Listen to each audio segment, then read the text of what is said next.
Virtual যুদ্ধের মুখোমুখি হন পরীমনি ও শবনম বুবলী।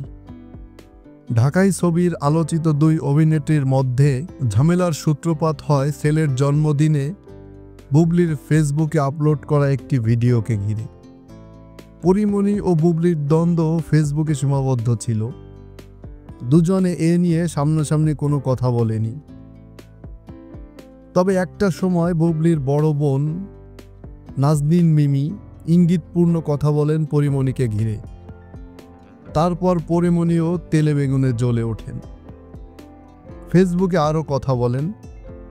সম্প্রতি বেসরকারি টেলিভিশন নাগরিক টিভিকে দেওয়া সাক্ষাৎকারে 9 মাস আগের সেই প্রসঙ্গ নিয়ে পরীমনি বলেন, আপনি আমাকে ডাকবেন, আসো তো পরি, কি হয়েছে, চলো বসি, কি হয়েছে দেখি।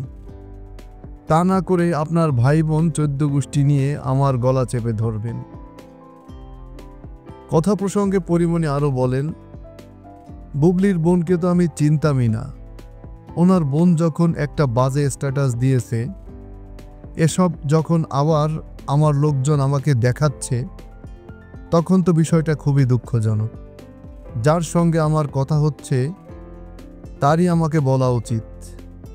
আমার সব কিছু আমাকেই জবাব দিতে হয়েছে, কারণ সমস্যাটা যেহেতু আমার, এখানে পরিবারকে টানার কোনো অর্থ হয় না। আমার কাছে সেটা আছে, সেটা হচ্ছে সত্যি। এই সত্যিটাই আমার শক্তি। বুবলীর সঙ্গে পরীমনির সম্পর্কের তিক্ততা যখন সামনে আসে, তখন অনেকে ভেবেছিলেন অপু বিশ্বাস ইন্ধন যোগাচ্ছেন। এ প্রসঙ্গে পরীমনি বলেন, অপুদির সঙ্গে তো আমার এত খাতির নেই, তার সাথে আড্ডাবাজিরও সম্পর্ক নেই। অপুদি কি রান্না করছো, খেয়ে আসতেছি, এই ধরনের সম্পর্ক তো মোটেও নেই।